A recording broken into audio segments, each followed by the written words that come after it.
সময়ের স্রোতে আগেকার সেই জৌলুস হারিয়ে গেলেও হাতে গোনা কয়জন ব্যবসায়ী আগলে রেখেছেন বাপদাদার আদি পেশা চামড়া ব্যবসা।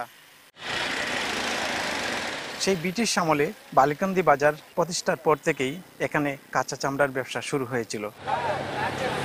বছর জুড়েই দেশের বিভিন্ন প্রান্ত থেকে ছোট বড় ব্যবসায়ীরা এই বাজারে চামড়া নিতে আসতেন। তবে সবচেয়ে বড় চামড়ার বাজার বসত কুরবানির ঈদকে ঘিরে। তখন এই বালিকান্দি গ্রামেরই প্রায় 200 থেকে 300 ব্যবসায়ী এই ব্যবসার সাথে জড়িত ছিলেন। আর এই বাজারকে ঘিরে ছিল অগণিত মৌসুমী ব্যবসায়ীর আনাগুনা। শত কোটি টাকার ব্যবসা ছিল বেশ স্বাভাবিক।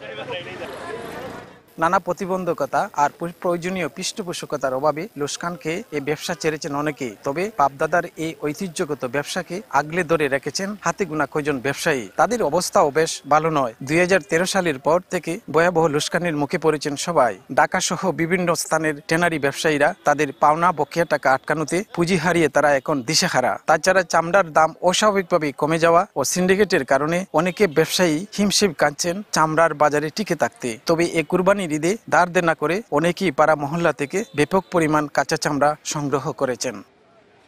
গরমের কারণে, খামলার কারণে, লবণের কারণে আমরা বালিকান্দি যত ব্যবসায়ী জগৎ যতজন আছি সবাই না হইলেও কেউর 700, কেউর 800, কেউর 1000, কেউর 1500, কেউর 300, কেউর 400 এই ধরনের বিভ্রান্তির মাঝে আমরা আছি। 13 সালের পর থেকে তো আমরা পয়সা করি না ভাইয়া মনে করলো এরকম মাইর দেওয়ার খাইয়া মনে করলো বহুত বিভ্রান্ত। আমরা প্রশাসনের মাধ্যমে আমরা উদ্যোগ দিয়া করার পরে কি আমরা চামড়া কিনছি, কিনার পরে কি হয়েছে আমরা অনেক টাকা লসে মজবুত করে নিচ্ছি। শ্রমিকরা এই কাঁচা চামড়া প্রক্রিয়াজাতে ব্যস্ত সময় পার করছেন। তবে প্রচন্ড তাপদাহে বেশ কিছু চামড়া এরই মধ্যে নষ্ট হয়ে গেছে। তাদের আশা সরকারের মাধ্যমে ট্যানারিগুলোর ধরে দেয়া চামড়ার দাম পেলে এবছর তারা বেশ লাভবান হবেন। প্রায় ব্রিটিশ আমল থেকে আমাদের পূর্বপুরুষরা এই কাজ করছে চামড়া ব্যবসা, যেহেতু এটা বাংলাদেশের একটা সম্পদ ছিল।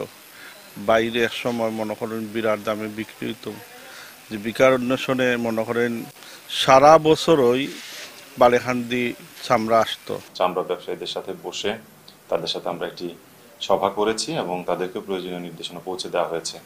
ইতিমধ্যে বাণিজ্য মন্ত্রণালয় থেকে চামড়া সংরক্ষণের জন্য লবণ ক্রয় বাবদ 120 টন লবণের জন্য আমরা 21,90,000 টাকা বরাদ্দ পেয়েছি। তো আমরা সরকারের যে নির্দেশনা রয়েছে এবং স্থানীয় যারা চামড়া ব্যবসায়ী এবং সুশীল সমাজ আছে তাদের সাথে সমন্বয় রেখে কাজ করে যাচ্ছি। সরকার নির্ধারিত দাম পেলে ঘুরে দাঁড়ানোর আশা করছেন ব্যবসায়ীরা। হয়তো তখন আগের জৌলুস ফিরে পাবে বালিকান্দি বাজার। শাহ ওলিদুর রহমান, সময় সংবাদ, মৌলভীবাজার।